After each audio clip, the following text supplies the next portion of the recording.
इस्लामाबाद जी एहसाब अदालत जे जज मोहम्मद बशीर शरीफ़ ख़ानदान ख़िलाफ़ लंडन फ्लैट ऐं अज़ीज़िया स्टील मिल रेफरेंस जी ॿुधणी कई। ॿुधणी दौरान नेब प्रोसिक्यूटर मौक़िफ़ अख़्तियार कयो त शरीफ़ ख़ानदान लंडन फ्लैट्स ऐं अज़ीज़िया स्टील मिल बाबति आमदनी जा ज़रिया ॿुधाइण में नाकाम वियो आहे। अदालत नेब प्रोसिक्यूटर जो मौक़िफ़ ॿुधण बाद अॻूणे वज़ीर आज़म नवाज़ शरीफ़, संदसि पुटनि हसन ऐं हुसैन नवाज़, संदसि न्याणी मरियम नवाज़ ऐं कैप्टन रिटायर सफ़दर खे 19 सेप्टेम्बर ते पेश थियण जो हुकुम ॾेई छॾियो। अदालत हुकुम ॾींदे चयो त इल्ज़ामनि जी वज़ाहत लाइ जवाबदार 19 सेप्टेम्बर वारी हाज़िरीअ खे यकीनी बणाइनि। होॾां नेब तरफ़ां इसाक़ डार ख़िलाफ़ रेफरेंस ॿीहर एतिराज़ ख़तमु करे जमा करायो वियो, जंहिं बाद रजिस्ट्रार अदालत में पेश कयो। एहसाब अदालत आमदनीअ खां वधीक असासा ठाहिण वारे रेफरेंस ते नाणे वारे वफ़ाक़ी वज़ीर इसाक़ डार खे पिणु तलबीअ जा नोटिस जारी कया आहिनि। एहसाब अदालत इसाक़ डार खे 20 सेप्टेम्बर ते तलब कंदे खेसि हाज़िरी यकीनी बणाइण जी हिदायत कई आहे।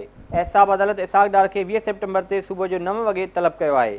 नेब तरफ़ां शरीफ़ ख़ानदान ऐं इसाक़ डार ख़िलाफ़ रेफरेंस 28 जुलाई वारे फ़ैसिले जी रोशनी में तयारु कया विया आहिनि।